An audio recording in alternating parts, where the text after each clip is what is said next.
Did Arsenal just hand Manchester City the Premier League title on a silver platter? Arsenal's match was directly related to the Premier League title race, as they missed the chance to extend their lead by 9 points. However, since Aston Villa also failed to win last night, Arsenal still managed to maintain a 7-point advantage. The game ended in a draw against Nottingham Forest. As I predicted earlier, they struggled to score in the first half and only had opportunities after making adjustments in the second half. After the changes, Arsenal created more chances in the second half, but the adjustments were not perfect. The biggest opportunities came from Mikel Merino's headers, which were not easy to convert into goals. Let me explain why. Of course, there was a potential penalty call in the 80th minute when Ola Aina appeared to handle the ball intentionally in the box, but the main controversy was whether the ball had gone out of play first. These things are beyond our control. I expected the first half to be a bit chaotic, but overall, Arsenal's structure was solid, typical of a title-contending team. They effectively split the play wide near the edge of the box, something Liverpool failed to do in their recent match. There was no positional overlap and rotations were well executed. Noni Madueke and Gabriel Martinelli started, but their impact was limited.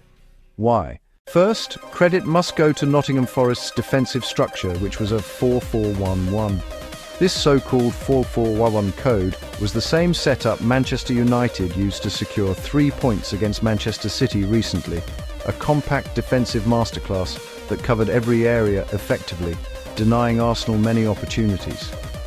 Additionally, Arsenal's corner deliveries were poor in this match. Although they aimed for the so-called weak referee zone near the 6-yard box, the placement was often off. With set pieces posing no threat, Arsenal had to rely on open play goals. Their own structure was correct, but the opposition defended well. What could they do? There were solutions. Mikel Arteta should have worked harder on player selection, choosing individuals who could exploit specific weaknesses in the opponent's setup, either targeting individual players or the overall defensive structure. Where was the weakness? As I mentioned in my post-match analysis of the Manchester derby, the 4-4-1-1's vulnerability lies in the half spaces. Since the weakness is in the half spaces, Arsenal needed to constantly attack those areas, but they only managed to exploit it twice in the entire game. Why only twice? How did those moments arise? The first instance came from a through ball by Noni Madueke, proving he is not selfish and has the ability to play penetrating passes. Who made the run? Many might assume it was Martin Ødegaard or Ben White, but it was actually Martin Zubimendi, a defensive midfielder with playmaking qualities.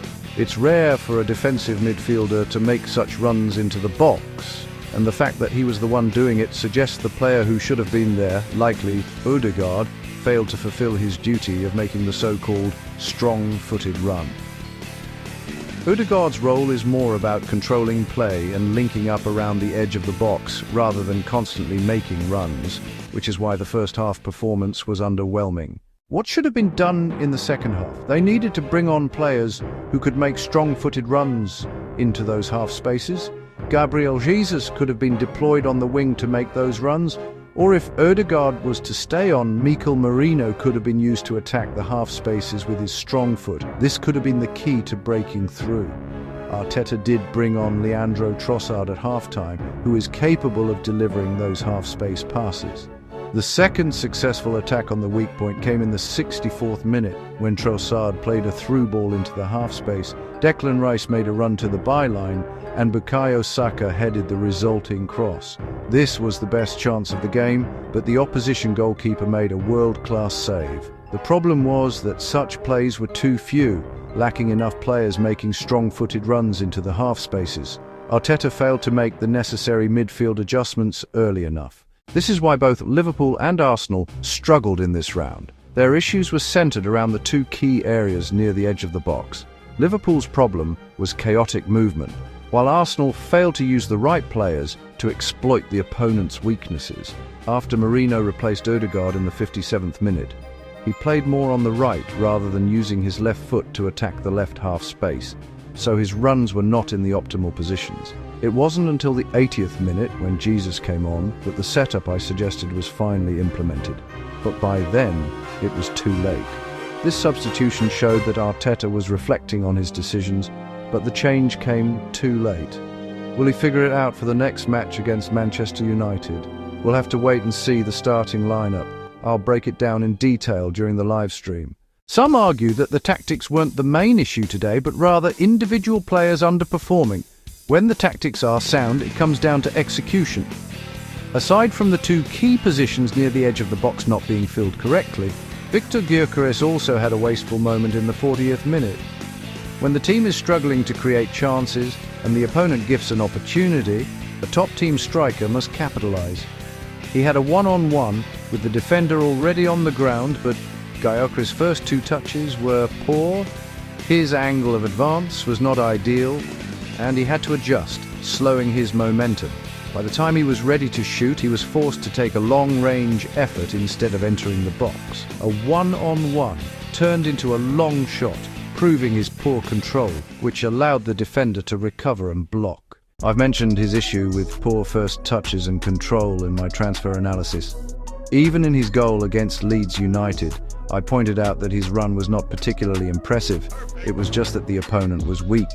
I've always said not to expect too much from him. Against compact defences, his positioning and instinct in the box are not outstanding.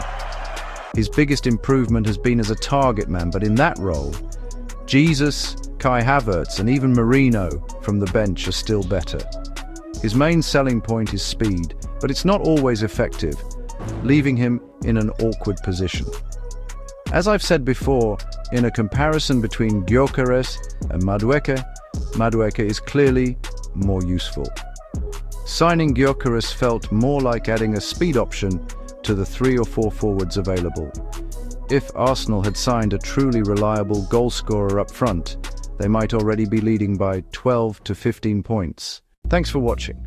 If you enjoyed this analysis, don't forget to comment, like, and subscribe to show your support for the channel. Your engagement helps us keep creating content like this. See you in the next one.